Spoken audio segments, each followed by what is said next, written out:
Boa noite.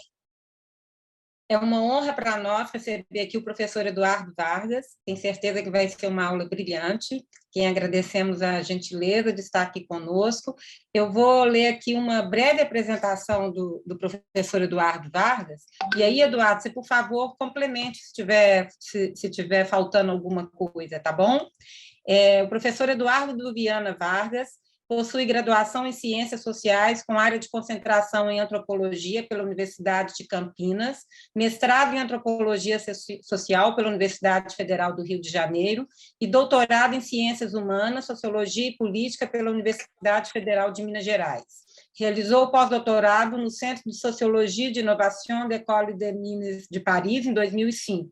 Atualmente é professor associado de Antropologia na UFMG, onde coordena o Laboratório de Antropologia das Controvérsias Sociotécnicas e o Núcleo de Antropologia Visual. Foi editor da revista Teoria e Sociedade e é membro do comitê editorial das revistas Teoria e Sociedade, Devir, Cinema e Humanidades, Revista Portuguesa de Ciências Políticas e Três Pontos. É autor de Antes Tarde do que Nunca, Gabriel Tarde, Emergências das Ciências Sociais, e organizador de Gabriel Tarde, Monadologia e Sociologia e outros ensaios, tendo publicado ainda vários artigos sobre o uso de drogas lícitas e ilícitas. Suas áreas de atuação dentro da antropologia envolvem teoria antropológica, antropologia da ciência e da tecnologia, antropologia visual, antropologia simétrica e antropologia do corpo e da saúde. Entre 2010 e 2014, foi diretor de Relações Internacionais da UFMG. Atualmente pesquisa controvérsias sociotécnicas no norte de Moçambique. É isso mesmo, Eduardo? Tá bom. Então, a palavra é sua. Mais uma vez, muito obrigada por estar conosco aqui hoje. Obrigado, digo eu. Assim, prazer enorme estar aqui, Cristiane, Jane, pelo convite. Essa parceria com o IAT sendo retomada, acho que eu acrescentaria um pouco por aí. Assim, né? Eu fui anfitrião de Madeline Strater numa cátedra do IAT há tempos atrás, do Marshall Sadins também, que, aliás, faleceu ano passado e foi honoris causa aí com a gente. E, assim, eu vou tentar uma pegada aqui mais transdisciplinar, acho que a proposta dos textos está ligada a isso também, mas falando a partir dessa minha experiência e da minha formação como antropólogo. Tá? Então, assim, basicamente, eu vou dar um sobrevoo tentando articular temas quentes, a meu ver, em torno desses textos propostos, e discutindo, assim, fundamentalmente, práticas de conhecimento, assim, na medida do possível, talvez mais eventualmente no debate depois, faça alguma associação com pessoas em condições de rua e por aí vai. Tá? Mas não é esse o tema imediato da apresentação e da conversa em torno desses textos. E eu vou começar com um quarto autor, assim, que é o Roy Wagner, que, assim, bom, eu estou falando a partir da antropologia. A minha uma maneira de definir o que é antropologia, uma maneira bem usual, os antropólogos e antropólogas estudam cultura. Bom, que diabo vem a ser cultura? O Roy Wagner vai lembrar que é uma palavra que deriva do verbo latino colere, cultivar, e extrai daí os seus significados dessa ideia de cuidar do solo. São processos de metaforização contínua. Tempos depois, né, a cultura passou a designar um processo de refinamento, de domesticação, uma ideia de um aperfeiçoamento por progresso de trabalho envolvido. Aí a gente passa a usar a ideia de cultura do milho, cultura da cana, cultura do peixe, no sentido de cultivar, desenvolver, especializar. Até estou falando aí uma história branca, uma história europeia eminentemente, bem eurocentrada, né? Até que século XVIII, século XIX, há uma nova metaforização desse conceito de cultura, que começa com a ideia do trabalho do solo, e essa ideia do refinamento, do progresso e da domesticação passa a ser estendida aos humanos. Então, a gente começa a falar de cultivar os humanos, no sentido de dar-lhes cultura. É uma acepção extremamente complicada, que persiste ainda hoje. Roy Wagner a chama de conceito sala de ópera, é aquela ideia da alta cultura, da cultura do refinado, por oposição àqueles que não teriam cultura, né? É uma cultura que está muito ligada à ideia de civilização, tá? Uma ideia bem eurocentrada, século XVIII, que partilha, eu diria que esse é o grande tema aí da minha fala hoje, é o tema da partilha, das grandes partilhas, da produção de grandes partilhas, um jeito de produzir essa grande partilha que separa o mundo, né? Foi dizer que há uns civilizados, uns que têm cultura, que são cultivados, que são educados, que são aperfeiçoados, que são evoluídos, né, raffinés, tá, por oposição a outros que não teriam. Tá? A antropologia nasce se batendo, enfrentando esse tipo de disposição, assim, uma certa antropologia, sobretudo estou me referindo aqui à antropologia americana, que foi fundada por um alemão, Franz Boas, que fez o quê? Meio que democratizou essa noção de cultura, que não diz mais respeito a uma civilização em particular, mas diz respeito a todos e a todas os humanos. Cultura tem a ver com modo de vida todos temos, cultura todos temos, antropologia, uma certa antropologia que se tornou tradicional, aposta muito por aí, nessa ideia final de que a existência humana está ligada à existência de muitas culturas, muitos modos de vida, e uma ideia de fundo que vai se desenvolver, vai se tornar um termo quente entre muitos de nós, que é a ideia do multiculturalismo, né? Isso rebate em vários outros planos, você pode falar, e não é à toa que muito dessas tradições têm um diálogo muito forte com uma certa psicologia do temperamento, da personalidade, né?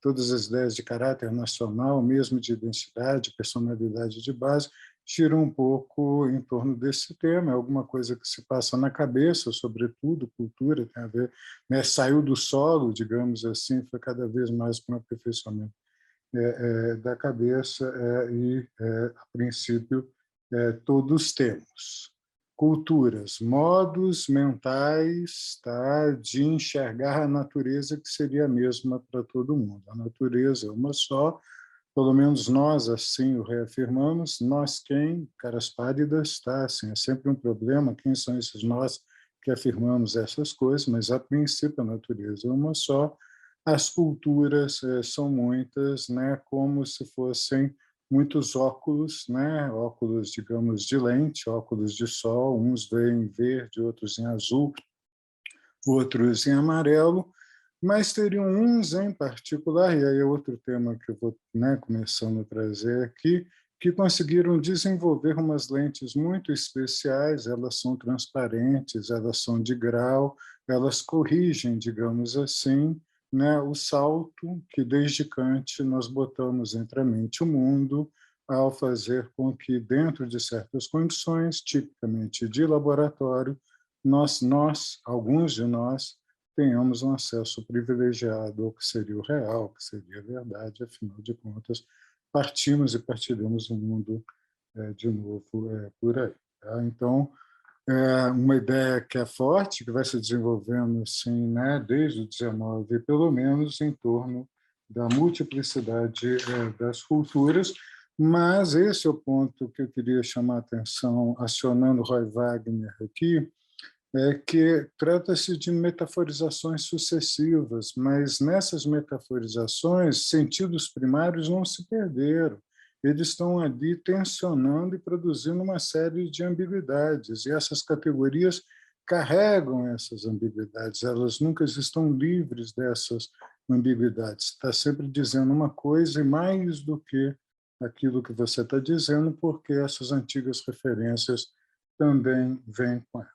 Tá? Isso tem a ver com a discussão dele sobre significado contextual, sobre a questão do sentido relacional. Tá?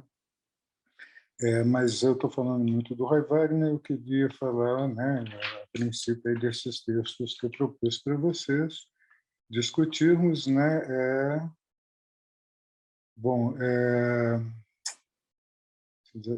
o tema da grande partida, das tradições. Vamos começar com o Lévi-Strauss, né? Eu propus esse texto de Lévi-Strauss, foi publicado em 62, e é muito curioso, né? Porque tem textos que causam um tremendo impacto em um determinado momento, depois eles somem, depois eles reaparecem, e esse é um dos, né, mais significativos, né? Nós estamos aí em pleno início do estruturalismo enquanto, né, uma matriz de pensamento que foi muito além da antropologia, né? Mas Lévi-Strauss foi, né, um dos artífices principais, né, dessa forma de pensar. E dois dos textos seminais foram publicados nesse mesmo ano. Um é o Totemismo Hoje, o outro é o Pensamento Selvagem. O texto que propus é o capítulo 1 do Pensamento Selvagem, capítulo 1, chamado A Ciência do Concreto. Ele publicou como 2 livros, mas afirmando que, na verdade, era uma obra só, e o Pensamento Selvagem era uma espécie do reverso do totemismo, né? O estruturalista Lévi-Strauss escreveu um texto super desconstrutivista que se chama O Totemismo Hoje. Tá? É um dos primeiros trabalhos em que ele descasca assim, todas as versões que a gente tem, né, a respeito do, afinal, o que seria o totemismo, e para dizer que, no final das contas, o totemismo é um sistema de classificação, tá? Baseado, né, em espécies, usando como metáforas espécies animais, espécies vegetais, mas, no fundo, tratava-se de um sistema classificatório. E é isso que ele vai desenvolver do outro lado, digamos assim, do seu lado positivo, nesse livro Pensamento Selvagem. Tá? Lembrando aqui que o totemismo hoje, a epígrafe, ele começa aquele livro dizendo: sucede ao totemismo o mesmo que a histeria. A ideia do Lévi-Strauss é da uma de Freud, assim, até Freud, histeria era uma coisa de outros seres, não era uma coisa dos humanos, e a mesma coisa o totemismo, são outros seres. E depois do Lévi-Strauss, o totemismo vai, é o que eu vou tentar aqui ver com vocês, né, acompanhando o Lévi-Strauss, né, se mostrar como uma forma primitiva, como uma forma concreta de pensamento, uma forma primitiva do pensamento de todo mundo e não do pensamento de alguém que seria, né, primitivo. Esses não existem. Tá? É o pensamento selvagem, o pensamento estado selvagem. Esse é o ponto decisivo dele. Um pensamento ligado ao que ele vai chamar da ciência do concreto. Qual é o ponto Lévi-Strauss aí? Voltando àquilo que a gente tinha falado do Roy Wagner, né? A história autocomplacente que a gente costuma dizer é que tem algumas poucas pessoas, ou grupos de pessoas que sabem, e tem um tanto de gente que ignora, ou porque tem tradição, porque tem cultura, porque foi mal educado, ou porque não foi devidamente educado. E a gente chama essas pessoas de ignorantes mesmo. Assim, frequentemente, corta a possibilidade de que outros entendam outras coisas que não o que se entende. E uma maneira de expressar isso, né, e as populações indígenas foram muito alvo desse tipo de expressão, mas não só elas, frequentemente a gente, por, entre aspas, analogia política muito perversa, diz que o povo da periferia faz o mesmo, seria a ideia de que certas pessoas teriam a incapacidade de pensar abstratamente.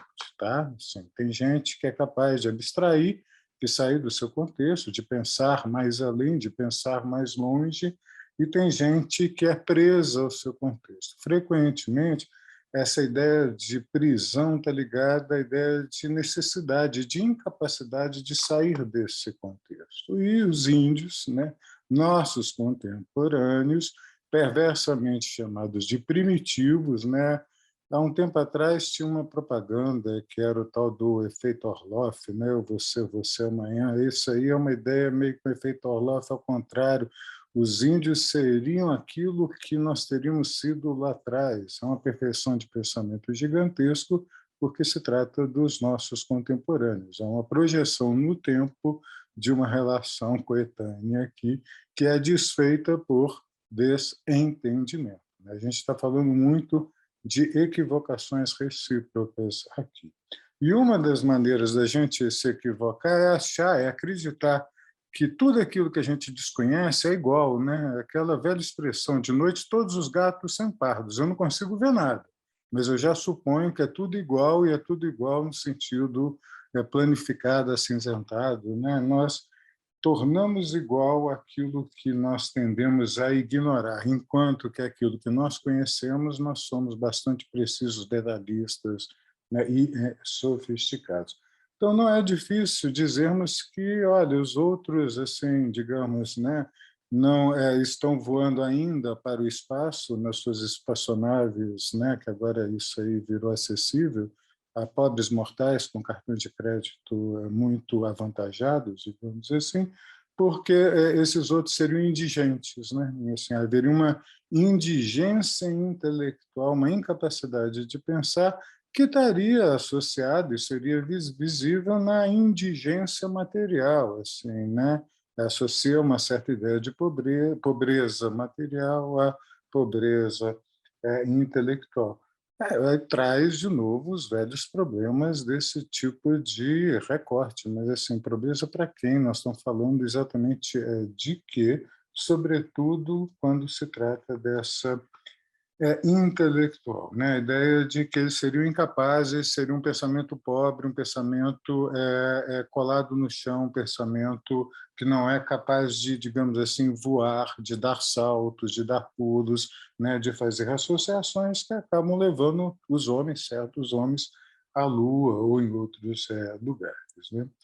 O que Levi-Strauss vai chamar a atenção é, por outro lado, uma proliferação gigantesca nas mais diferentes línguas indígenas de vocábulos para descrição do real. E ele vai chamar a atenção para uma capacidade hiperdesenvolvida de atenção ao concreto, de atenção ao detalhe, de atenção às minúcias que outros, nós, por exemplo, tendemos a dizer que são desimportantes. Tá? Por exemplo, né, os diferentes tons de branco, né, que os inuites são capazes de distinguir, e que a maioria de nós assim, é absolutamente cego quanto a essas capacidades. E elas se tornam vitais quando você tem que, quando aquilo ali é teu meio de existência. Tá? Assim, essa incapacidade estaria ligado a essa ideia de uma economia de subexistência, né, de uma luta infindável contra, né, a natureza que se abate, se antepõe, e é uma ideia extremamente complicada. O Pierre Clastres é um dos que mais chamou a atenção para isso. Assim, quem está ele e o Marshall Salles, quem está em economia de subsistência não tem tempo para dormir, não tem tempo para brincar na rede, não tem tempo para desenvolver pintura corporal, não tem tempo para ficar fazendo cocar de pena, não tem tempo para fazer ritual. Assim. Trata-se muito mais, diferentemente, de um uso alterado do nosso tempo de existência. Né? Tem gente que trabalha para viver, tem gente que vive para trabalhar. A chave, um tanto, é pensar todas essas coisas em função daquilo que elas fazem, né? Com as pessoas e com o que nos cerca. O Levi-Strauss vai chamar a atenção exatamente para essa proliferação de vocábulos que corresponde a uma atenção mais firme ao real. Né? A ideia fundamental para ele é que as espécies animais e vegetais não são conhecidas à medida em que elas são úteis. Não é porque elas são importantes que eles vão conhecer. Pelo contrário, elas vão ser consideradas úteis exatamente porque você tem um esforço inicial de conhecimento que define a própria utilidade dessas coisas. O problema decisivo para nós, frequentemente, é o fato de, né, populações indígenas, para falar de alguns povos em particular, que são muitos, né, mas isso não se refere apenas aos ameríndios, fazem ir junto coisas ou seres que nós não fazemos, né, ir junto. Né? E o ponto do Lévi-Strauss vem de uma abordagem muito específica, o estruturalismo vai introduzir a noção, né, do inconsciente simbólico, né, desse inconsciente estrutural, inconsciente vazio e tal. É uma releitura de uma pegada kantiana, eu não vou entrar muito por aí, não, tá? Mas ele vai insistir que, olha, trata-se de ciência, tá? Ciência como a tal da ciência contemporânea. Bom, ele esqueceu de dizer que a dos índios é contemporânea também, mas, né, é a ciência do concreto, porque, como as outras ciências, as nossas ciências, trata-se fundamentalmente de exercício de ordenação, tá? E ambas partem do princípio básico que a ordem é melhor do que caos, e uma maneira fundamental de se fazer isso, né, é operar naquilo que ele vai chamar da lógica da bricolagem. Tá? Mais do que você desenvolver um projeto, tá? E a partir desse projeto, leis e regras, você desenvolver certas ações, né, produzir certas ações, como se trata no caso do engenheiro, por exemplo, né, produzir uma casa a partir das leis e das regras do cálculo, propriamente dito, né, trata-se um pouco o contrário. Né? O bricoleiro tá trabalhando com o quê? Com alguma coisa que sempre serviu, está trabalhando com caco, está trabalhando com fragmento, está trabalhando com resto, com alguma coisa que sempre esteve conectada a alguma outra, nada ex nihilo, sempre um fragmento que vem de um outro lugar, mas que vai ser conectado, vai ser associado, vai ser articulado a uma outra coisa não prevista inicialmente, e isso produz, né, formas de ressignificação.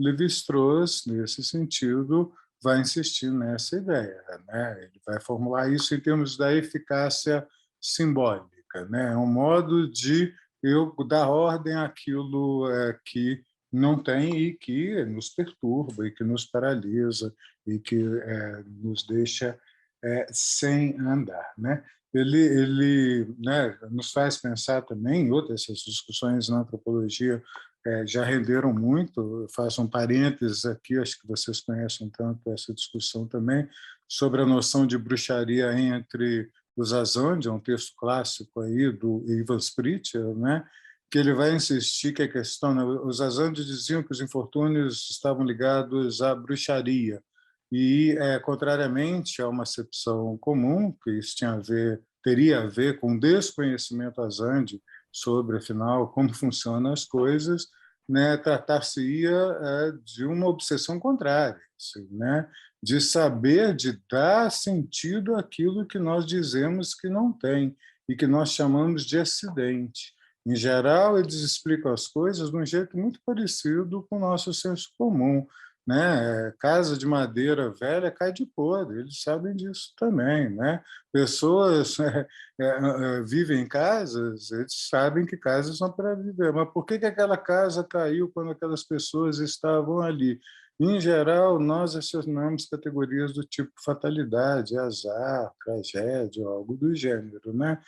Outros acionam outras categorias, bruxaria é uma delas, e o ponto decisivo é que uma acusação de bruxaria envolve uma acusação de bruxa. Tem sempre alguma consequência social que resulta, né, uma consequência da associação que resulta desse tipo de imputação e me leva para outro lugar. A ideia é uma obsessão ainda maior com o princípio da causalidade, não um desconhecimento sobre como essas coisas funcionam. Nós, quando as séries se coincidem, nós dizemos que é acidente. Tem gente que não topa a ideia de acidente. Acidentes não existem. Tá? Bom, o Lévi-Strauss aí vai ter uma discussão lá forte sobre a arte. A arte está entre, né, o bricoler, esse exercício do bricoler de produzir sentido a partir do caco, o caleidoscópio. Eu acho que é o melhor exemplo disso aí. Vocês conhecem o caleidoscópio, né? É como que uma estrutura, no caso dele, o cérebro inconsciente, lá no caso do caleidoscópio, uma estrutura de espelho, uma estrutura de reflexos, de fantasmas aí, faz com que cacos, fragmentos, se a gente desmontar o caleidoscópio, vocês vão ver, é caco de vidro, é coisa que não tem sentido nenhum, apareça, né, e produza essa emoção estética de uma maneira, né, fantástica. Né, os desenhos do caleidoscópio, porque essa estrutura introduz uma ordem, né, ali onde antes ela não existiria. Tá? E vai insistir nessa, assim, né? Qual a ideia do Lévi-Strauss aí, gente? Bem nessa pegada do multiculturalismo. Tá? Não se trata de ter, né, um certo tipo de povo muito especial que tem ciência e civilização e que conhece das coisas por oposição a esses outros que têm histórias, têm cultura, têm tradição e têm crenças. Tá? Tem crenças, tem lendas, são muito ricos nessa parte de crença, lenda, mas não tem conhecimento, não teria conhecimento. O que ele está mostrando do jeito dele, na pegada dele, é que não, o pensamento, em termos de rigor, não deixa nada a desejar ao nosso, só que esse rigor é levado em outra direção, a obsessão vai por outros caminhos que nós menosprezamos, nós reputamos como não dignos de interesse.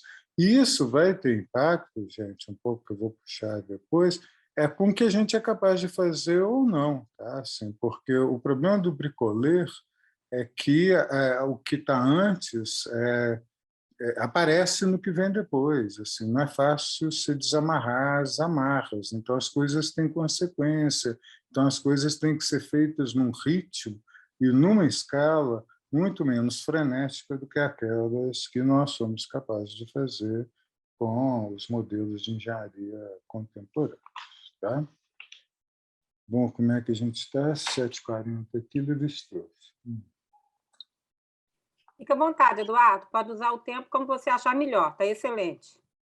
Não, pois eu estou mais ou menos, isso mesmo. Eu ia falar um pouco aqui do Lévi-Strauss, acho que é isso, ou para o Latour, e depois, tá? Ciência, bricolagem, jogo. E aí ele faz um pouco, assim, para fechar o Lévi-Strauss lá, né? Ele faz, olha, não estou falando só de formas de pensamento, mas a gente vê também em algumas práticas. Por exemplo, vamos contrastar o jogo, tal como um jogo de esporte, jogo de futebol, por exemplo, contemporaneamente se joga, e certos jogos de pelota jogados por índios, né? Em que há uma encenação, é um rito, tá? Entre mortos e vivos, e o jogo sempre começa lá como desigual, né? Tem muito mais morto do que vivo, tá? Enquanto que os nossos jogos, né, eles começam supondo condições de igualdade, né, para produzir diferença, né? A gente produz regras para produzir uma diferença, enquanto lá na pegada, né, estruturalista dele trata-se de colocar ordem, qualquer que seja ali aonde aparentemente não haveria, né, far-se-ia isso de uma outra maneira. É a estratégia levi-straussiana de, digamos assim, enfrentar a grande partilha. Ele vai enfrentar dizendo: não está certo dizer que há povos civilizados que têm cultura racional e ciência versus povos não civilizados que teriam, né, cultura, pensamento mágico ou coisa que o vale. O pensamento mágico é uma ciência do concreto, é uma ciência rigorosa que, no entanto, opera com outros elementos e que tem outros propósitos que não é de produzir acontecimento, muito antes, pelo contrário. Trata-se aí, digamos, numa termodinâmica para manter as sociedades frias, né, de cristalizar esse acontecimento, de transformá-lo em tradição. Dá vontade aqui de falar um pouco de Capitão Cook nas ilhas do Havaí. Eu estou lembrando muito de Marshall Salins, mas não tanto essa discussão que ele vai trazer lá. Tá? Capitão Cook havia sido previsto pelos havaianos antes de se tornar um fato, e o fato Capitão Cook mudou tanto o Havaí como a vida do Capitão Cook, que virou herói e morreu, foi sacrificado, digamos assim, lá no Havaí. Mas aí eu estou dando volta demais, eu vou para Paris com vocês, com Bruno Latour. Esse texto assim, é um texto antigo, Latour, bom, acho que dispensa maiores apresentações, como o Lévi-Strauss também, né? Ele foca, sintetiza algumas das discussões dele, mas nesse campo da, né, filosofia, história da ciência. Latour, bom, vocês sabem, vem, né, de uma trajetória muito diversa, formação em filosofia, fez, né, a trajetória dele muito nos estudos sociais da ciência e da tecnologia, trabalhou boa parte da vida, né, num lugar chamado Departamento de Sociologia ou algo que o valha, e frequentemente se auto-apresentava como antropólogo também. Né? Ele é conhecido, entre outras coisas, por ter sido um dos primeiros a fazer uma etnografia de laboratório. Né? Ele usou um tanto esse expediente, que é a imersão no campo, não é exatamente ir para campo, isso aí os antropólogos aprenderam com a turma do Darwin, né? Assim, essa coisa de ir para campo, de fazer campo, de ir lá, de sair do gabinete, né? Mas o campo de antropólogo envolve uma imersão, né, tremenda, muito significativa, e a produção de um relato depois que é bastante singularizado para se tratar de um relato etnográfico, e foi um tanto que o Latour foi fazer, na época que Norcetina era a única também que estava fazendo isso, uma etnografia de laboratório, fazer um pouco o que os antropólogos, a princípio, faziam quando se tratava de estudar os outros, né? Africanos, australianos, ameríndios, mas não exatamente quando se colocaram para estudar, né, eles mesmos, a Europa em particular, porque aí a fórmula lá do Latour, nós fomos exatamente muito corajosos, destemidos, quando se tratou de estudar os outros, mas muito tímidos de estudarmos a nós mesmos. Ponto decisivo é que, por exemplo, para ficar no Pritchard, que eu falei dos Azande, quando o Pritchard se colocou entre os Azande e começou a estudar bruxaria, era fundamentalmente porque os Azande colocaram, impuseram essa temática a ele, no sentido de que essa era a questão decisiva para os Azande. E, frequentemente, os antropólogos, quando, né, estão diante daquilo que ocidentais modernos costumam dizer como decisivos, política, economia, ciência, nós somos tímidos, deixamos isso para os colegas e para as colegas de outras áreas e vamos para as periferias. Nada contra as periferias, muito antes, pelo contrário, acho que tem um problema bem sério do Latour nessas inversões, afinal, assim, ele está pensando bem, né, a partir de Paris, digamos assim, né, é sempre decisivo se perguntar o que é central para quem, né? Mas ele vai insistir esse ponto, e, sobretudo, esse ponto de que nós fomos capazes de antropologizar muito, tá?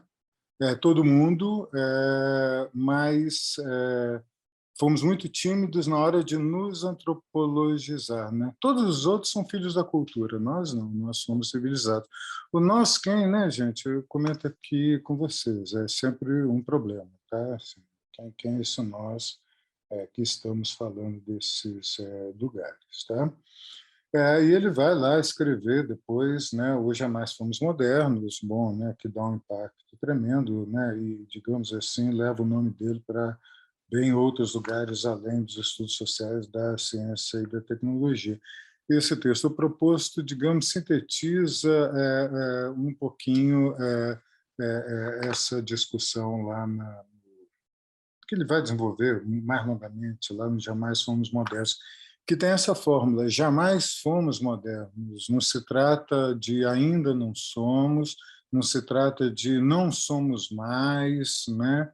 trata-se de um jamais fomos. E a ideia contrapartida dessa, jamais fomos porque nunca deixamos a velha matriz antropológica. O que isso quer dizer?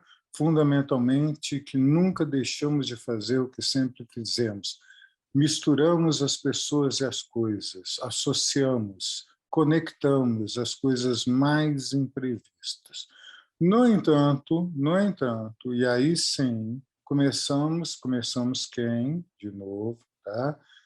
A produzir certas partilhas decisivas. E uma delas, com Hobbes e Boyle, né? Toda aquela história que ele vai contar, e vários outros a partir daí, nós inventamos para nós mesmos um mundo da política que é humano, apenas humano, somente humano, e um mundo da natureza que é natural e que, bom, chega pronto para nós, né? E frequentemente a gente acusa, sim, né, de intromissões, né, de, entre aspas, determinações naturais na política, dizendo que não, política é construída, política é feita, política é disputa, política é gente com gente, tá?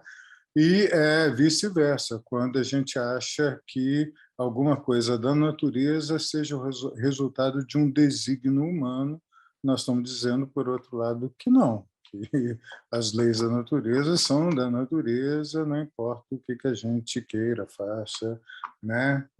Essa grande partilha entre o mundo da natureza, de uma natureza, e o mundo das muitas políticas, das muitas culturas, das muitas opiniões, o humano mental como lugar da diversidade por oposição a essa natureza, né, una, tá? Que é difícil de encontrar, que está lá atrás, que é cada vez mais complexa, que cada vez aparece mais como uma proliferação gigantesca dos seres, o mais imprevisto, porque isso a ciência fez, povoou a nossa existência, né, de entes os mais variados. Não tem uma história de ciência em particular que não seja uma multiplicação prodigiosa de agentes do mundo, mas nós insistimos em fazer essa grande partida como um pensamento que, no limite, né, conseguiria separar os fatos dos feitos por oposição a todos os outros que foram feitos, né? Ele vai rediscutir isso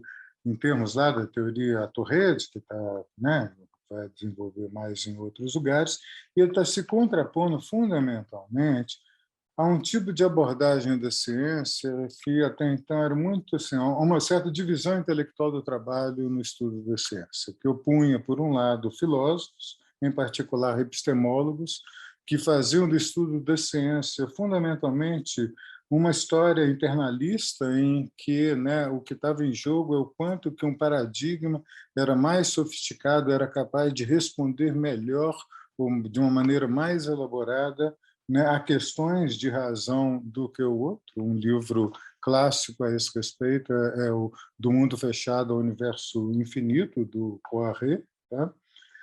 E, em oposição, a uma história que nós, os cientistas sociais, historiadores, costumamos fazer, muito baseada, mais logicamente, em uns Durkheim da vida, dizendo que não, que o pensamento é fruto da sociedade, o pensamento tem história, né? Quem pensa, os cientistas também são gente como a gente, são seres sociais, né? Pertencem à classe, tem gênero e tal, e aí a gente conta uma outra história da ciência, que é uma história externalista, né? Uma história que vai enfatizar muito mais o contexto no qual certos, né, desenvolvimentos científicos teriam sido feitos, por oposição a uma história internalista que enfatiza o desenvolvimento do conteúdo de certas ideias em particular, e aí, né, com esse embate entre filósofos, epistemólogos, conceitos de um lado, e sociólogos, historiadores, sociedade, contingências e políticas de outro, ou seja, conteúdo de um lado, conteúdo do outro, contra essa divisão de trabalho que o Latour, em particular, né, e o pessoal da teoria Atorrede vai desenvolver. Tá? E ele vai chamar a atenção para essas ontologias de geometria variável, de como que frequentemente nós, digamos, tomamos o processo pelo produto, né? E as coisas, partimos das coisas prontas, né? Estabilizadas, feitas, e tentamos reconstituir as histórias como se todo o processo anterior não tivesse outra razão senão dar nisso que deu. Só que essa é a história dos vencedores, essa é a história daquela situação prevalecente, e é com as ferramentas que nós herdamos dessa história que nós voltamos para trás e custamos a entender os processos propriamente ditos. Porque uma das questões decisivas é que esses que hoje estão definitivamente certos, né, nunca estão definitivamente certos coisa nenhuma. Pelo menos em antropologia, estou lembrando muito de Salins aqui, ele disse isso certa vez. Em antropologia, pelo menos, nós temos duas certezas. Tá? Uma, estaremos um dia todos errados. Outra, um dia estaremos todos mortos.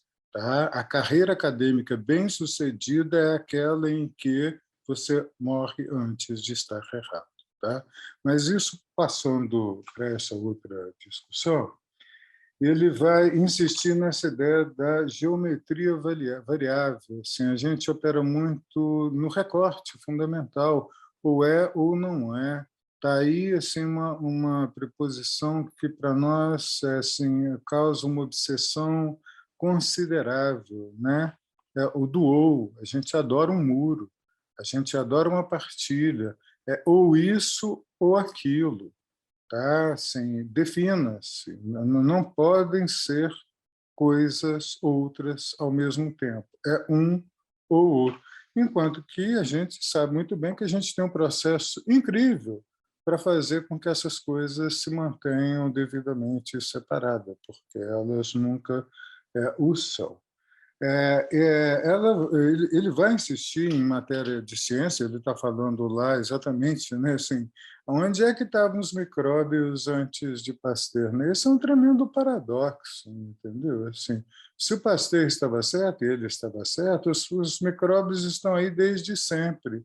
Mas onde é que eles estavam, então, antes que o Pasteur chegou lá? O que afinal, Pasteur fez? Assim, Pasteur fez alguma coisa? Obviamente, Pasteur ali é um nome, é um homem, um francês e tal, né? Significando outros ali. Nós, cientistas, fazemos alguma coisa ou é a natureza por si só que está se exprimindo de uma certa maneira? E como é que a gente dá conta que uns estão certos e outros estão errados? Frequentemente, de novo, introduzindo a grande partilha. Quem está certo está com a razão, quem está errado está com a tradição, está com a cultura, está com o erro, está com o engano. Tá? O que ele vai insistir? Ele vai insistir fundamentalmente nas provas, nas associações, no tanto que a ciência existe. Vocês sabem tanto quanto eu, todo mundo aqui, boa parte é cientista, que a ciência existe na prática, né? A ciência existe no teste, no erro, no acerto, ali, na interação, com assim, uma multiplicidade, a princípio, absurda dos elementos mais variáveis que produzem situações imprevistas. Aquela ciência que a gente lê, né, na enciclopédia é aquela que mais estabilizou, é aquela que está antiga, é aquela que está passado, não é aquela que está animando os nossos laboratórios, que estão lidando com o quê? Aí é um dos paradoxos, né? Com incerteza. Né? A gente frequentemente aciona a ciência como lugar da certeza. A gente está vendo aí com a pandemia o quanto que a ciência é incerta e o quanto que se usa politicamente a incerteza intrínseca da ciência para produzir um outro tipo de incerteza, essa sim, do equívoco gigantesco. A gente pode e deve, eu acho, conversar um pouco sobre fake news, mas eu estou querendo deixar isso para o segundo momento. Antes de passar para esse segundo momento, eu queria falar um pouquinho do Davi Kopenhauer Yanomami. Davi Kopenhauer Yanomami é um xamã Yanomami, né? Um índio, tá? Que aprendeu com a vida a falar português, que conheceu Bruce Albert, um antropólogo francês, há muito tempo. Para quem não se lembra, né, o Yanomami, até a década de 70, assim, não existiu. Tá? Assim, né, era um daqueles povos, né, que estavam contidos na floresta e dos quais não se tinha notícia. Foi, né, no governo militar, com os novos empreendimentos de, né, ocupar a Amazônia, que desaparece. Cientistas, certos antropólogos norte-americanos estiveram lá e produziram um dos livros mais assim execráveis que se tem notícia, né, reforçando essa ideia de povos bárbaros, povos selvagens, povos ferozes, né, povos primitivos que seriam ferozes. Eu estou falando do Chagnon, em particular, aquela fraude intelectual sem tamanho que causou, que causa ainda, né, muito sucesso nos Estados Unidos de América, né, produzindo de novo esse tipo de exotização. O Davi Yanomami ele viu esse processo, ele viu os brancos chegarem, ele viu, e os brancos chegaram com doença, tá? Os brancos chegaram com a fantasma dos brancos, assim, sempre chegam, eles se anunciam de uma outra maneira, eles chegam com a lama dos rios, eles chegam com garimpo, eles chegam, a chegada ali é uma chegada, nós estamos falando de questões ontológicas, mas não é só exatamente de filosofia, estou falando de existência, daquilo que é dado e é permitido existir. A existência deles foi comprometida decisivamente com a entrada desses brancos, né, na floresta, atrás de ouro, atrás de minério, que levaram doenças e que queriam eminentemente as terras dele. E ele foi, ao lado de Cláudia Andujar, essa fotógrafa assim, né, excepcional, assim, tem uma trajetória absurdamente incrível. Nós mesmo conhecemos muitos Yanomamis por causa do Davi e por causa da Cláudia. Fotografias dos Yanomami tiradas por ela foram decisivas para marcar, demarcar. Né, eles estiveram juntos nesse processo de demarcação das terras Yanomami. Tá? E ele vai contar aí assim o que é o conhecimento para ele, como é que ele conhece as Cocoiqué também, como é que ele se formou. Ele é um xamã, tá? Ele é um xamã e uma figura assim que ganhou o mundo, se tornou, né, um dos maiores nomes da causa Yanomami. E sabendo né, da potência do conhecimento dele e daquilo que nós, né, tornamos potente também contra eles, em particular a questão dos livros, ele faz a palavra dele circular em outros lugares, né, topando essa empreitada com o Bruce Albert, que foi quem, né, traduziu aí para essa linguagem mais acadêmica esse livro A Queda do Céu, onde, bom, ele leva a experiência, as palavras do xamã Yanomami para o mundo, né? E fundamentalmente o que ele está dizendo ali, entre outras coisas, né? Ele está falando da formação dele, do que quer conhecer.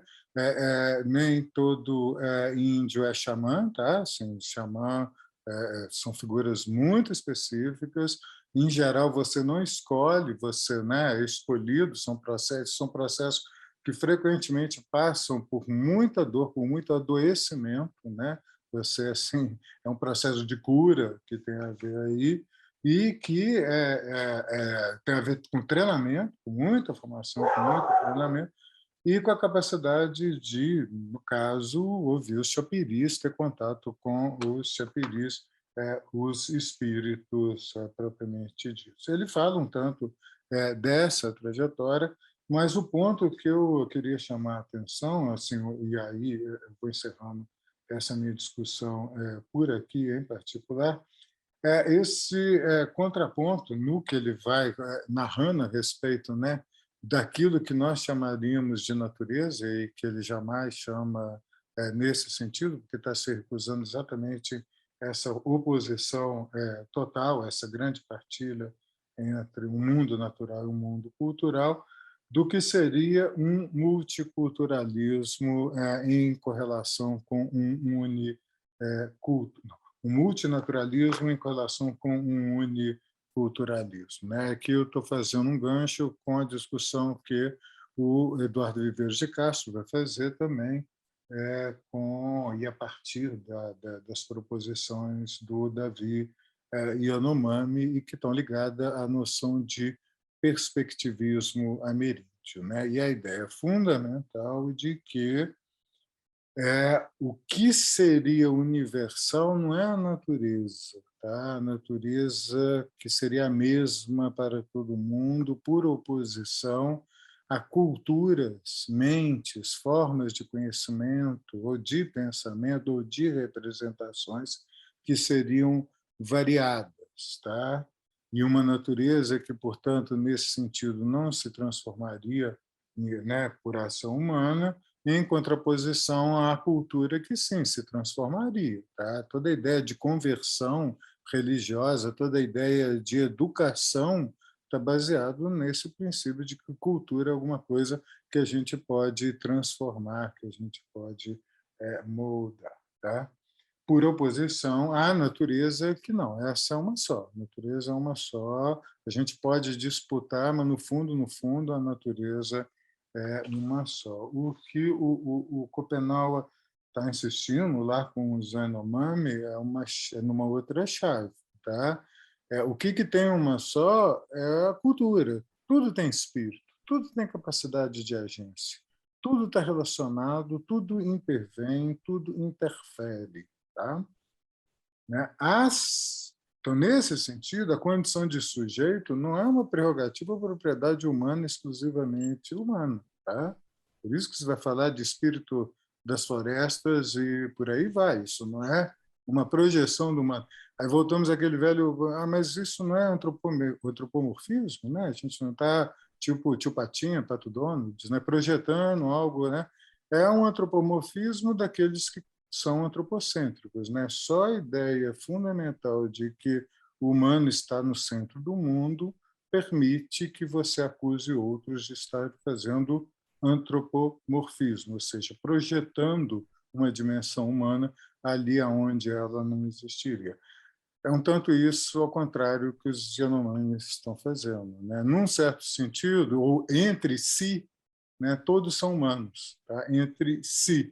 Mas as naturezas são muitas, e esses humanos aparecem de muitas formas, um com relação aos outros, e daí a temática da transformação ou da metamorfose, que ele vai falar como fundamental nos processos de conhecimento, né? Conhecimento que passa por fantasmas, conhecimento que passa por uma imagem que se torna outra, que se transforma. E é aqui que eu acho que eu fico por enquanto. Tá? Obrigado pela atenção de vocês. Obrigada, Eduardo. Excelente exposição. Pessoal, eu escrevi aqui e volto a dizer, as questões ao professor Eduardo podem ser colocadas no chat ou levantando a mão.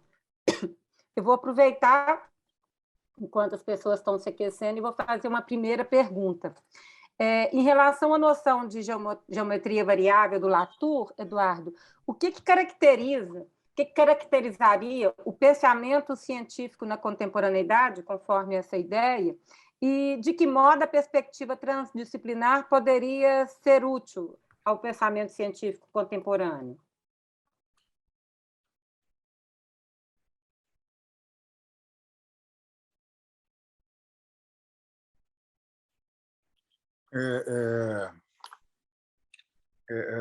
As duas coisas estão ligadas, mas são um pouco diferentes. Tá? Essa ideia de ontologias de geometria variável.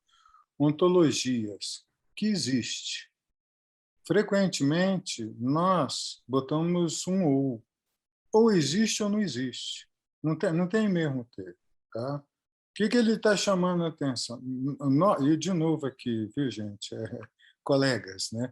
Nós quem, tá? O nós aí é sempre um problema. Quem são esses nós que estamos fazendo isso, tá? Mas, em geral, nós ou existe ou não existe, ou tem ou não tem, ou deu ou não deu, tá? Não tem meio termo, não tem zona cinza. Embora, na prática, a gente sabe, a gente, na prática, está o tempo todo lidando com uma série de zonas cinzas. que a gente não reconhece. Toda a temática dos espíritos, por exemplo, está aí nas zonas cinzas. Eles existem, eles não existem. É uma coisa muito doida, assim, porque espírito não existe porque eu não pego, né? Assim, a pedra eu pego, eu bato com ela na minha cabeça, mas o espírito não. Mas a gente não tem problema, ou quer dizer, tem outros, com a lei da gravidade, né? Que eu também não pego, que é um tanto, né?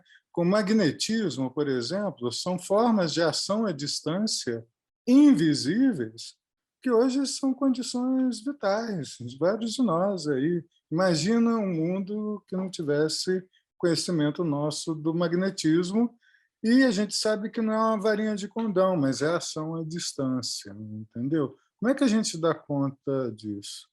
Cris, eu acho que eu não acabei, não. Eu conheço assim, viu, gente? Não acabo, não. Cris, eu volto, tá, Gê? Não, mas eu levantei a mão, mas não é para te interromper, não. Mas esse Eduardo, então queria também te agradecer, assim, nossa, uma exposição fantástica, as referências sensacionais. Não, e só fazer um comentário puxando, como eu te falei, para o núcleo da disciplina, eu achei que teve tudo a ver, sabe, a discussão de hoje, o encontro de hoje, com o que a gente trabalhou nesse miolo com a temática da população trajetória de vida nas ruas, sobretudo crianças e adolescentes. Porque eu acho que tudo que você falou, essa questão da dicotomia, do muro, de isso ou aquilo, é um sujeito ou não é um sujeito, eu acho que isso se encaixa na nossa visão, né? Das pessoas que vivem nas ruas, sabe? Essa questão mesmo de destituí-las, e a sua introdução, né, sobre a questão da cultura, como isso que é do cultivo, né? Essa coisa do espírito, de uma cultura euro-referenciada, achei que teve tudo a ver, porque é a maneira de olhar, né? As pessoas estão ali destituídas de bens, destituídas de uma casa e, consequentemente, também do estatuto de sujeito, principalmente quando são crianças e adolescentes, sabe? Então, você trazer toda essa complexidade dessa discussão, eu achei que foi assim incrível para a gente olhar para trás também na nossa disciplina, nos impasses. A gente falou muito nos impasses, assim, trazer impasses como algo que pode justamente desestabilizar o campo de cada um, né? Alguma coisa que nos faz pensar. E eu acho que essa discussão que você trouxe hoje é isso, é um sopro de ar, é uma nova forma da gente ver isso que a gente estava conversando aqui na disciplina. Achei Legal, assim genial. Obrigada. legal, Cris. E eu vou aproveitar a deixa para tentar pensar o ontologias de geometria variável. Eu estava falando mais, eu vou tentar dar dois exemplos. Um é exatamente a questão da população de rua que me ocorreu agora a partir da sua fala, tá, Cris? Mas antes, bem ainda no elemento, assim, na chave mais científica lá da história das ciências do Latour, a gente viu isso direto aqui, gente, há pouquíssimo tempo atrás, com a tal da Zika, com a tal da chikungunya. O que era aquilo? Existe, e agora com o tal da Covid. O que é? Assim, para você descobrir o que é, o que você sabe hoje, o que você tem como estável e como certo, apesar de todo esse movimento negacionista, a gente sabe de um tanto de coisa, né, gente? A gente tem certezas hoje, a partir de provas, de testes, de experimentos, que há 2 anos atrás não tinha, simplesmente porque não havia teste, não havia experimento, não havia associação, né? E o que existia? Aquela Covid de lá tinha uma ontologia, como todas, variável, né?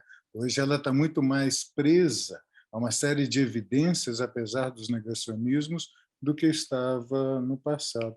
Mas aí eu vou deslocar essa metáfora para a questão da população de rua. Eu acho que um dos problemas, de novo, de ontologia, de geometria variável, é por aí.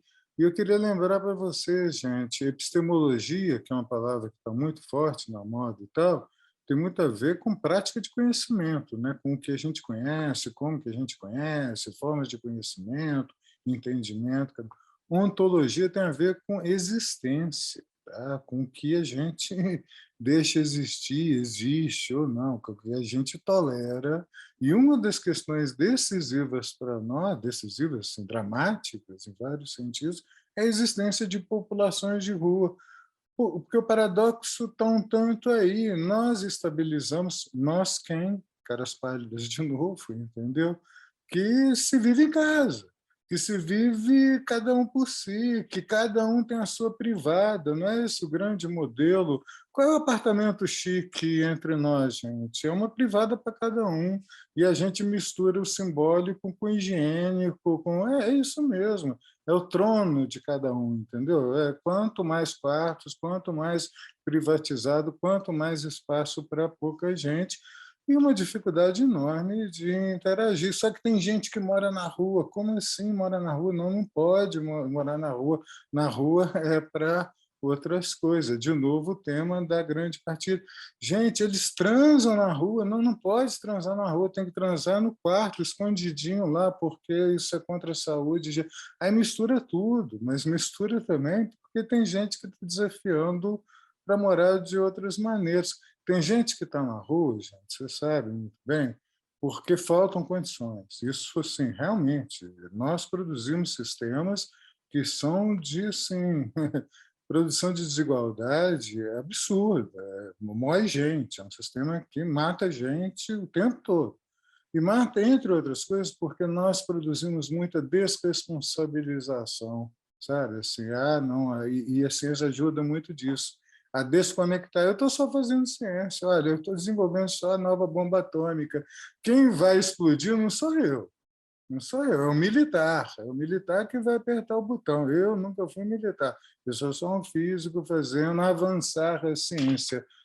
Jura, assim, tipo, né, esse tipo de descolamento permite que a gente faça tudo e o contrário de tudo, tá? A postura do Davi Yanomami é exatamente não permitir que faça tudo. Não, não pode fazer tudo, tem que menos, porque ao fazer tudo se arrebenta um tanto com tudo. Então, isso não pode ser escondido, recusado, que tem muita gente que está na rua, não é por romantismo, não, tá? É por assim, absoluta falta de condição. Mas aí tem dois problemas: falta de condição. Qual é o modelo dessa condição? Assim, o que é ser o que é ser gente? Tá? Olha só, eu estou trazendo para vocês o Davi, é outra coisa, gente, está conectado com outros lugares. E assim, não acho que a gente tem que se apagar, mas há uma arrogância, há uma prepotência imbuída em nós nesse lugar que precisa, acho que, ser contraposto o tempo todo com outras experiências, de a gente saber que a gente não sabe muita coisa e que a gente é potente, tá? E acho que, assim, numa boa, se a ciência não fosse poderosa, o Bolsonaro não estava fazendo o que estava fazendo contra ela, tá? Assim, se a gente não estava sendo alvo tão privilegiado de tanto ataque como está ocorrendo. Mas não é lugar de calar a boca, não é lugar de, assim, afirmar a última certeza, é um lugar exatamente de inquietar, de provocar, de testar. E aí, para voltar ao tema aí do trans, eu acho que isso é fundamental exatamente para nos obrigar a sair das nossas caixinhas, né, gente? A gente adora uma almofada, a gente adora um controle remoto, assim, e é muito doido, é processo civilizatório, só que não. A gente continua amando porrada no cinema, entendeu? Assim, a gente adora essas coisas, muito sangue atrás da telinha da Netflix, desde que eu esteja assim, bem protegido dentro da minha bolha. E essas bolhas são de gênero, são de etárias, são raciais, mas são de modos de pensamento também.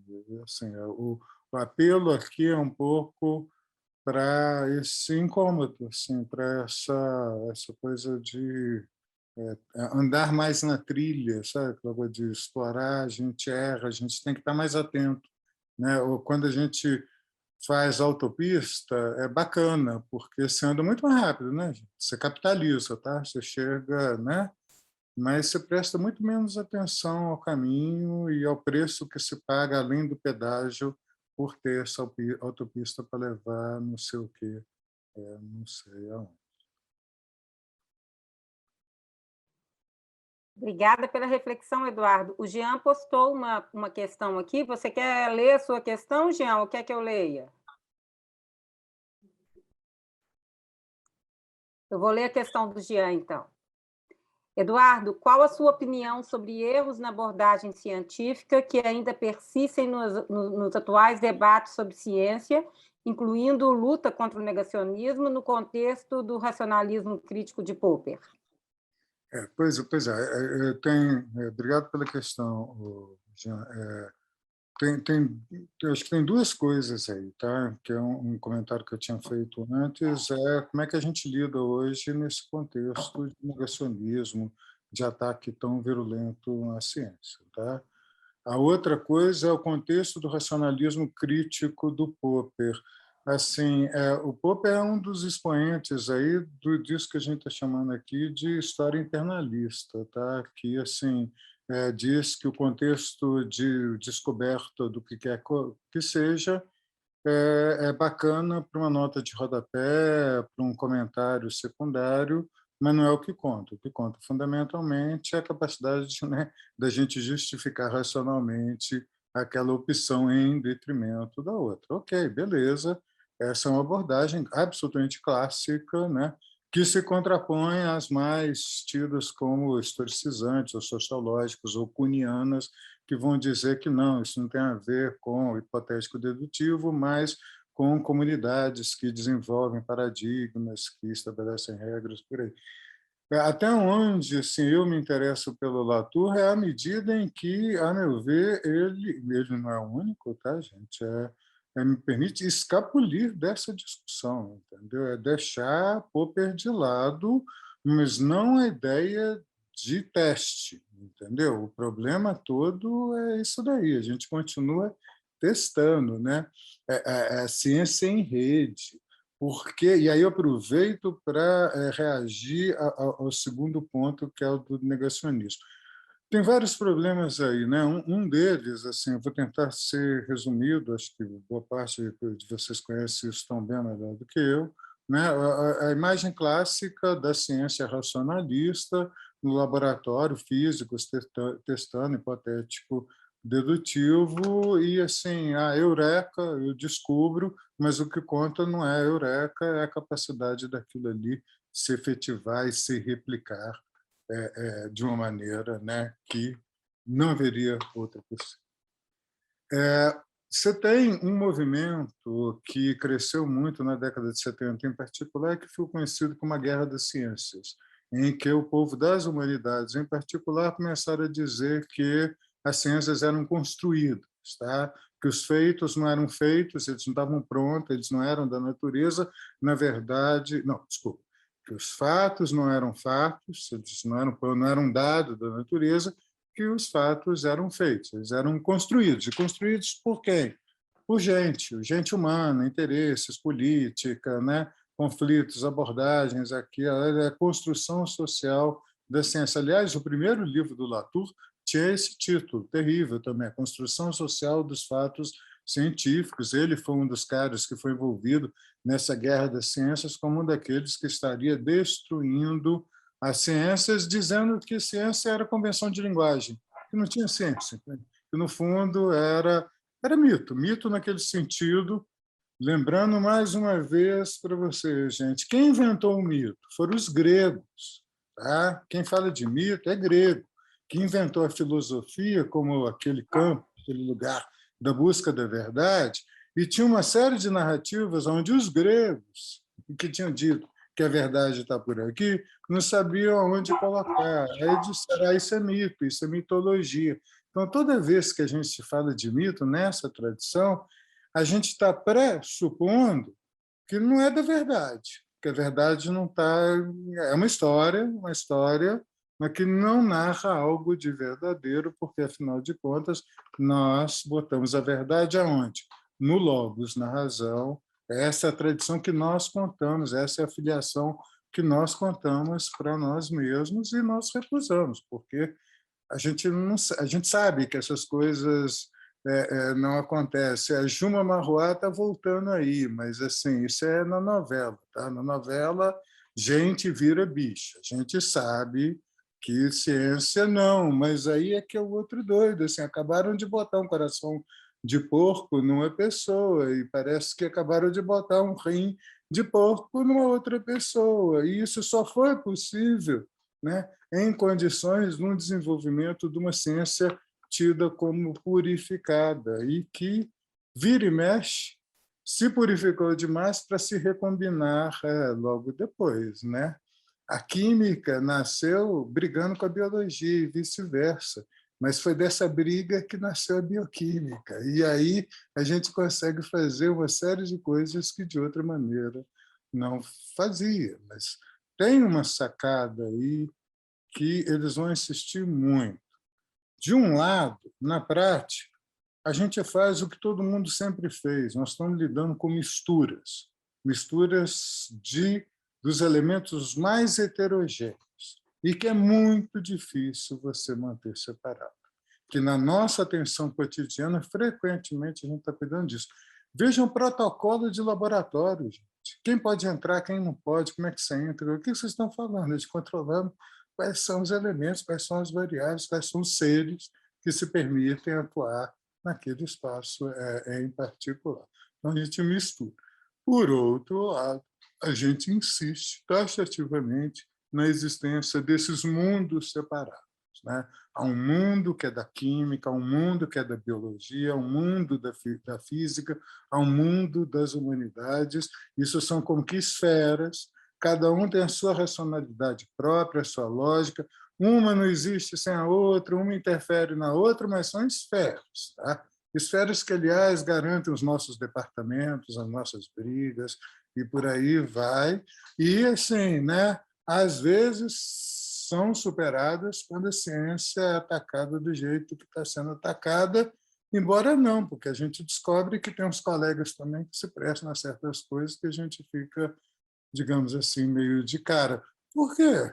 Está tudo misturado. Assim, a que hora que vocês começam a ser cientistas e deixam de ser mães, mulheres, né? Sabe? É tudo isso aí. Não é assim que dá para tirar, mas nós cobramos. Na hora da crítica, esse é um primeiro elemento que a gente chama atenção, né?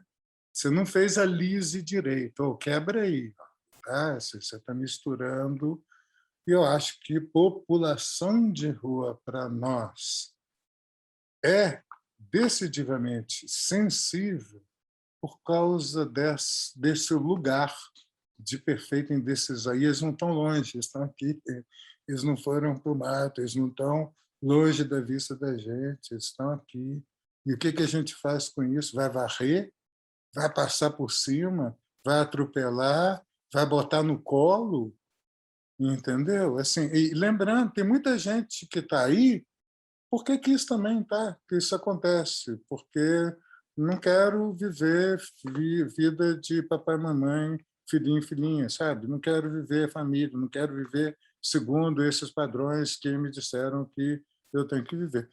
Só que as coisas têm consequência, né? E consequência que não estão só ao alcance da decisão de cada um. E eu acho que aí, e aí fecho de novo, com o tema que o Davi Copenau vai chamar a atenção. A gente está falando de ecologia, gente, de ecologia das práticas. Ecologia não é só floresta, não. Ecologia a gente faz em casa, na rua, no como que a gente cuida dos seres que compõem a nossa existência, quem a gente deixa viver ou quem a gente topa morrer, entendeu? Acho que é isso. Tem muita coisa do Davi filmado, viu, gente? Tem uns filmes muito bacanas. Saiu um há pouco tempo de uma paulista, esqueci o nome, que é exatamente uma volta da Cláudia Andujar, a Terra Yanomami. Depois ela está com 80, 90 anos. Assim, foi uma história levada de novo para encontrar e ir descontando. Isso daí é muito bacana, recomendo. Excelente, Eduardo. Eu queria resgatar, se possível, uma coisa que você falou rapidamente durante a sua fala sobre a pobreza. Você falando de uma visão um pouco elitista de pobreza do pensamento do outro, assim. E eu queria te ouvir um pouco assim sobre como que você caracteriza a pobreza, porque a pobreza ela é normalmente vista como escassez de recursos econômicos, escassez de rigor científico. Como que, do ponto de vista antropológico, a gente poderia abordar a pobreza? Assim, eu vou falar um pouco trazendo, né, parte de como essas discussões apareceram em alguns textos clássicos de antropologia, dois que eu citei. Tá? Um o pensamento selvagem, que o Lévi-Strauss vai contra a ideia de uma indigência intelectual, de uma pobreza intelectual, no sentido de uma incapacidade que certos povos teriam a pensar. Ele vai contra essa ideia. E o outro, o Clastres e o Salins vão falar em termos da economia de subsistência. Eu vou pegar um pouco por essa chave. Tá? Economia de subsistência. Acho que todos nós já falamos, né? Essa expressão, ou pensando, fulano lá mora em qual regime lá de economia de subsistência. Mas vamos parar um pouquinho. Economia de subexistência. Toda economia, a princípio, enquanto economia, é de existência. Tá? Ela tem que dar conta das nossas condições de existência. Não tem nenhuma economia que, enquanto princípio, não tem a ver com a existência, né, de certos coletivos. O que quer dizer, o que quereria dizer subexistência? É que está abaixo das condições de existência. Tá?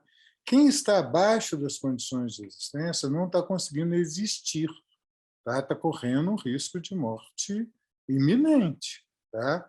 Supõe-se, portanto, que quem vive em economia de subexistência não tem tempo para nada, gente. Tá, a luta pela vida, é matar um leão a cada dia porque ele está subsistindo. Se ele não der conta disso, não tem dia seguinte. Entendeu? Isso é ideia implícita quando a gente fala que ele ali está vivendo numa economia de subsistência. Qual é o problema aí, entre outros? É que quem é que definiu o que é existência? Isso é juízo, isso é termômetro. Tá? E, em geral, quem definiu é o nosso umbigo. Tá? Nós temos essa péssima prática de achar que o que vale para nós é o que deve valer para todo mundo. Todo mundo acha isso. Se é bom para mim, tem que ser bom para todo mundo. E aí eu vou olhar o outro a partir dessa referência ali. Olha, não tem nem sapato, dorme no chão, sabe? Assim, não toma nem banho. Mas, assim, desculpa, falar em banho, está em uma tradição que nós aprendemos com os índios. Né? Porque português civilizado tomava banho, não, de jeito nenhum. Isso causava doença, assim mesmo, coisa séria. Você tinha que tampar poros, miasmas ali e tal. Mas aí vem outras coisas de novo. Quando a gente aprende com os índios, nós achamos que nós o quê? Nós estamos melhores, nós progredimos, nós sabemos aprender com os outros coisas que são boas. Quando são os outros que aprendem com a gente, o que a gente vai dizer? Ah lá, ó, deixou de ser índio. Ah lá, ó, deixou de ser afro. Ah lá, ó, deixou de ser outro, porque cada vez mais está parecido. É uma história bipartida, uma história desequilibrada de antemão, entendeu? Assim, acho que nós estamos misturados, os outros estão misturados. A ciência nos dá esse projeto de purificação científica, sem o qual não haveria ciência. Vocês sabem disso, gente. Não tem medicina, não tem psicologia, não tem biologia que não seja um projeto de purificação. Olha, existem fatos biológicos que não se confundem com outros, fatos psicológicos que não se confundem com outros, fatos de comunicação, e é por isso que a gente permite, capitaliza certos desenvolvimentos que de outra maneira não seriam. Mas o tempo todo a gente está vendo que essas fronteiras são complicadas de serem mantidas e alimentadas, elas não ficam por si só, elas estão caindo o tempo todo. Aquilo que aparece como um bloco homogêneo é uma coisa de louco. Assim, eu estou falando com transdisciplinar, com IAT. Eventualmente, eu tenho colegas de Fafiche aqui que acho que vão... Né? Ajuda aí, tá, Jane? Fafiche, fora da Fafiche, parece igual, é tudo Fafiche. Fafiche é tudo um só, entendeu? Só tem um tipo Fafiche, todo mundo é Fafiche. Bom, quem está na Fafiche sabe muito antes pelo contrário, tem de tudo na Fafiche, é muito difícil pensar. Mas você vai olhar na medicina, vai olhar no ICB, vai olhar até em arte, é tudo diverso o tempo todo. E como que a gente lida com isso, acho que é um dos desafios que mais se colocam. Frequentemente, a gente usa isso para nos desresponsabilizarmos, e eu acho que isso é um dos momentos mais complicados do exercício da ciência. Tá? É quando a gente usa a ciência para dizer eu só cuido disso daqui, a minha área é essa, a outra área não me interessa. O que eu quero dizer é que não se trata de dizer que eu me interesso por tudo, eu vou me meter em tudo quanto é lugar. Mas é assim, olha, essas coisas não estão desconectadas. Elas não existem sem as outras, entendeu? O tempo todo a gente tem que ter mediadores ali que estão transformando deliberadamente as nossas práticas. Tá? E a gente toma, para que a gente consiga fazer alguma coisa, esteja em condições de atuar e de alterar, tem um tanto de coisa que a gente vai dar de barato, que a gente não vai problematizar, não. Por quê? Porque senão a gente não faz aquilo, sabe, é o trampolim, não dá o salto que a gente tem que dar. Mas aquilo que serve de plataforma estável para um é exatamente o programa de discussão de um outro. Eu acho que o lado transdisciplinar é bacana por trazer isso, assim, por trazer esse tipo, em parte, de dilemas que a gente vê que não são só de uma área em particular, e, em parte, sim, para nos forçar a sair de certas caixinhas. Assim, o que é isso que você está tomando como tão estável aí? Isso, para mim, nem existe, sei lá, como não? Eu acho que é nessa hora, na coprodução aqui, né? Nesse exercício coletivo, e aí eu acho que é outra coisa decisiva. A gente adora nome, né, gente? Nome, tá? A gente um tanto está aqui por nome, né? Porque por dinheiro cá entre nós, eu sei que uns ganham, mas é nome, né? E a gente tem um zelo no nome. Eu volto a insistir para vocês o porquê do Davi e a passagem inicial sobre ganhar nome. Tem coletivos no mundo, Zé Normani, em que nome é uma coisa assim, como a nossa, extremamente preciosa, mas por isso mesmo não pode ser usado. É a coisa mais ofensiva vocês usarem meu nome na minha frente. Isso é ofensivo, isso é indecoroso, isso não se faz, isso não é coisa de gente, é gente mal educada. Como assim? Né? Então, assim, vamos nos colocar no lugar do... Como assim? Vários de nós estamos aqui por causa do nome, eu só quero o nome, em cima do nome, e como se esses nomes fossem o resultado, né, de uma individualidade que dá conta de tudo. Esses nomes são o quê? São coletivos, né, gente? A gente não faz uma coisa sem estar envolvendo toda uma outra galera e aparecendo com o nome. E está sendo tomado também, né?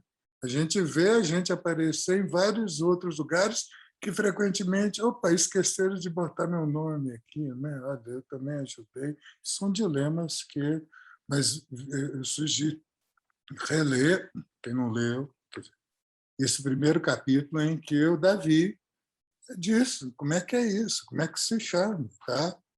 E vai lá, olha, a gente nasce aí em casa, a gente ganha um apelido. O apelido é zoiudo, caladão, falador. O apelido é apelido, como é que a gente chama. mas é pedido de criança. Espera-se que, quando você vai ficando adulto, você não usa esse nome, não.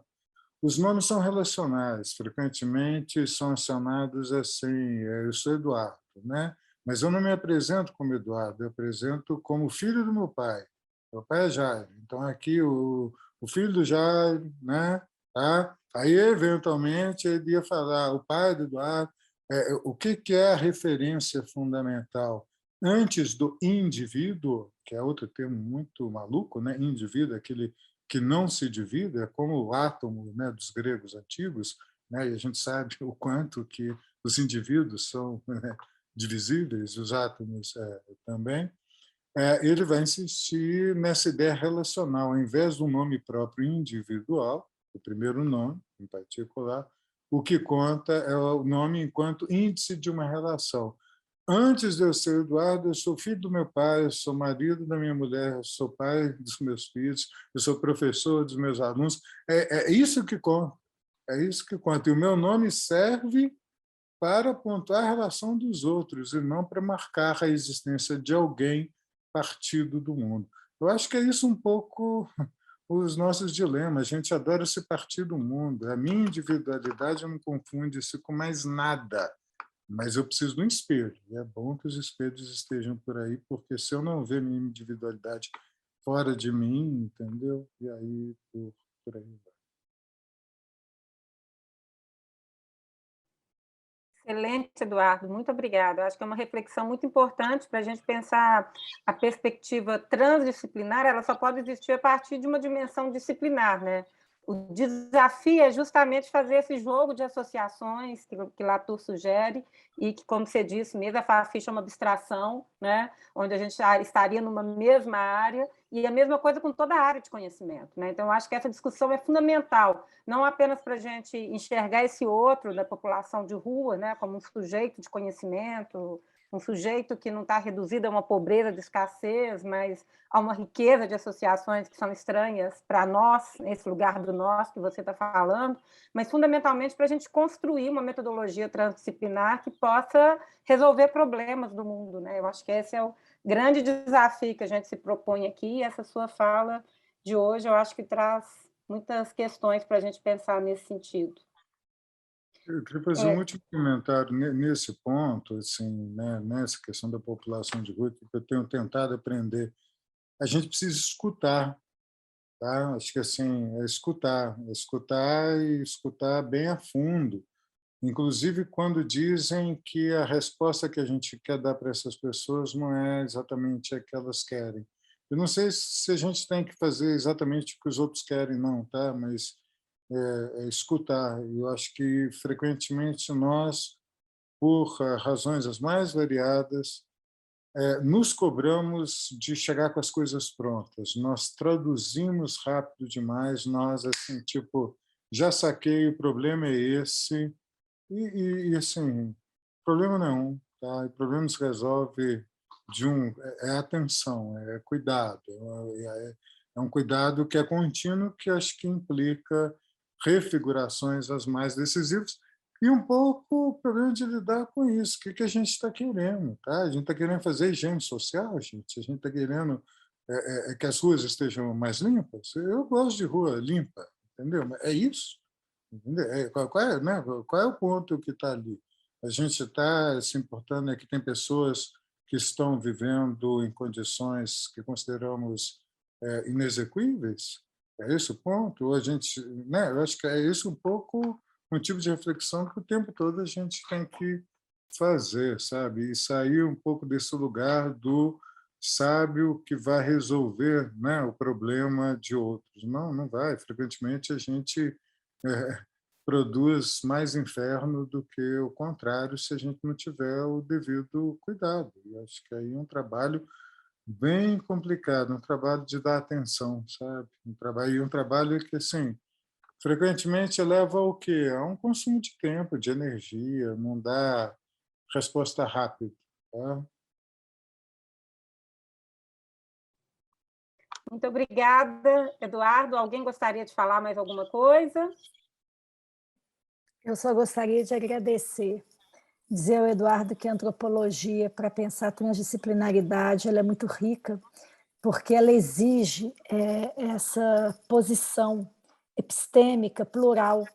Então, é muito bacana, assim, nunca tinha pensado, antes de te ouvir, o quanto que a gente enriquece quando a gente pensa dessa maneira deslocada, né, de uma posição autorreferente, e como que isso colabora para pensar a solução de problemas complexos, né, porque saindo desse ponto em torno, né, de um olhar sempre do mesmo, a gente consegue ver outras possibilidades. Achei uma maravilha, é só agradecer. E falar que semana que vem a gente tem outro cientista social, Gabriel Feltran, tratando do PCC, Irmãos do Crime, entre o cinema e a ciência. Ele, né, vai falar um pouco das fronteiras de tensão aí. Mais um colega, Eduardo, com a gente. Beijo. Bom, agradeço a vocês então, tá? Vamos aí. Viu?